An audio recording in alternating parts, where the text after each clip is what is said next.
Morning Light. Numbers chapter 7 verses 10 to 88. Peace offerings.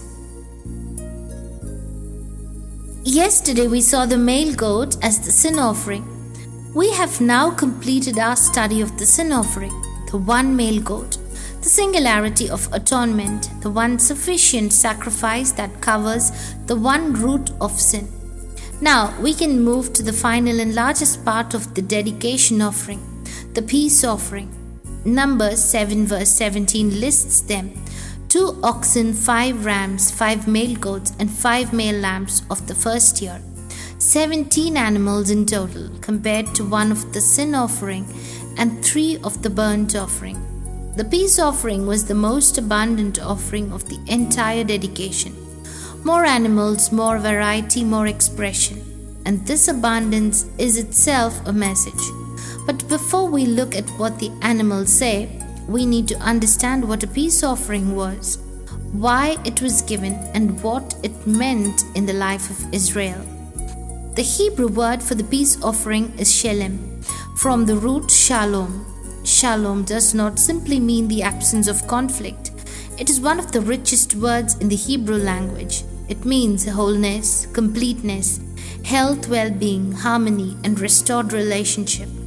Shalom is the state of everything being in its right place, every broken thing made whole, every severed connection restored. To have shalom is not simply to be free from trouble. It is to be fully at rest in a life that is rightly ordered before God and rightly connected to others. The peace offering was the only offering in Israel's entire sacrificial system where 3 parties ate together from the same animal. The fat was burnt on the altar as God's portion, the breast was given to the priest as their portion, and the rest of the meat was returned to the offerer and his household to eat before Yahweh. God, the priest, and the worshipper at the same table, sharing the same sacrifice. No other offering did this. The burnt offering was entirely consumed God's alone. The sin offering was for atonement. The priest ate a portion, but it was not a celebration. But the peace offering was a feast.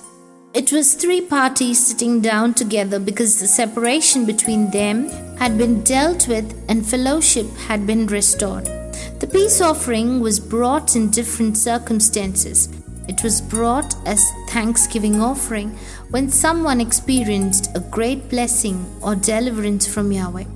It was brought as a vow offering when a person had made a promise to God and was now fulfilling it. And it was brought as a free will offering simply because the worshipper wanted to express love and devotion to God without any specific occasion, demanding it: thanksgiving, vow, and free will.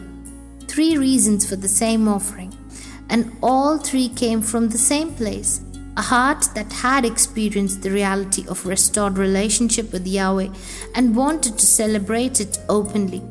The order in which the offerings were brought to the altar is deeply significant. In number 7, the burnt offering came first, then the sin offering, then the peace offering. This order was not merely ceremonial preference, it was theological necessity.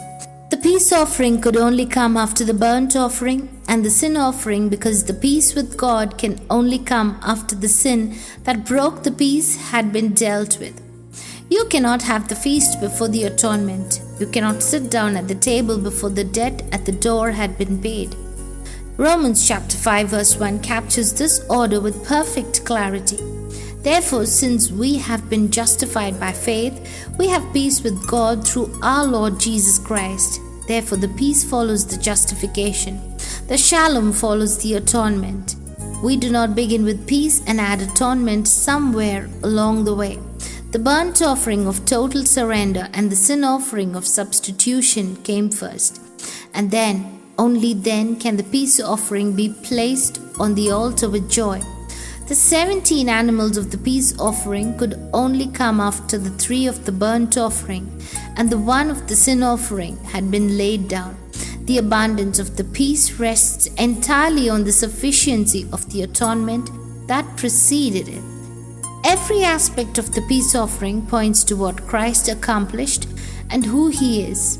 Ephesians chapter 2 verse 14 says, "For he himself is our peace, who has made us both one, and he has broken down in his flesh the dividing wall of hostility."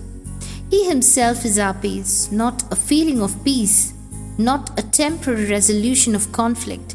He is Shalom in person, the wholeness, the completeness, the restored relationship embodied in a living being.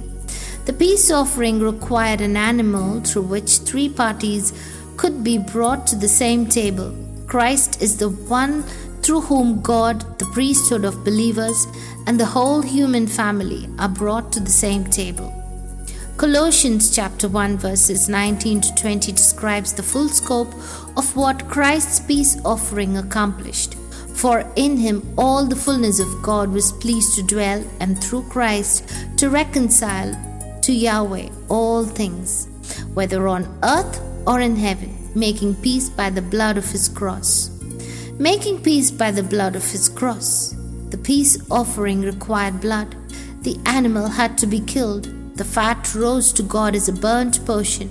The priests received their share, and the worshipper took the rest home to the family table. At the cross, the blood of Christ was shed. God received the offering. The priesthood of the new covenant received its portion of grace and calling, and the entire human family, all things on the earth, was invited to the table of reconciliation. The peace offering of number 7 was played out on the largest possible stage of Calvary. Isaiah 53 verse 5 gives us the language of the peace offering applied to Christ with exact precision. He was pierced for our transgressions. He was crushed for our iniquities. Upon him was the chastisement that brought us peace, and with his wounds we are healed. The chastisement that brought us peace, the Shalom, came through the suffering. The feast of restored relationship came through the blood. The table of God, priest and worshipper eating together, came through the cross, where Christ was the sacrifice, the priest, and the one who provided the meal all at once. He is the peace offering in its fullest, most complete form. Prayer. Yahweh, how great are your works! Your thoughts are very deep. Yahweh, you are the God of peace, and your peace passes all understanding. We thank you that before you gave a peace offering, you gave us atonement, that you did not invite us to the feast before the debt at the door was paid. We thank you that the burnt offering came first, the sin offering came next, so that when we arrive at the peace offering, it rests on ground that is solid and true.